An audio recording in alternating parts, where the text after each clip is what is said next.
किन घुर्या रे मान्छे किन घुर्या रे के रे पहिलाको कहानी सुनाउँ त त्यो खसी उसले बाघले खाएछ र रगत पिएछ रगत पिएर हुत्याउँदाखेरि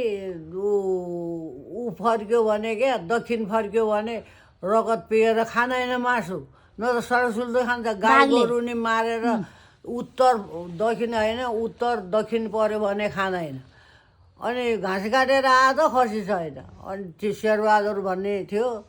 त्यसलाई ल अरू कोही पनि बाहरू कोही पनि छैन गाउँमा खसी त हाम्रो त सबैको बाहार छ हाम्रो खसी छैन भने अनि म खोज्न जान्छु त अब कोही पनि छैनन् म जान्छु भनेर जाऊ सन्डाडा पातलतिर गएर खोज्नु पऱ्यो एउटा दसी त पहिलाउनु पर्छ नि भने मैले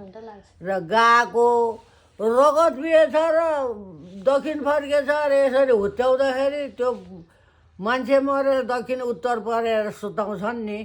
बाघले खाँदैन क्या त्यसरी रगत पिएर हुर्याएछन् गोरु मऱ्यो नि त्यसै गाई मारे नि त्यस्तै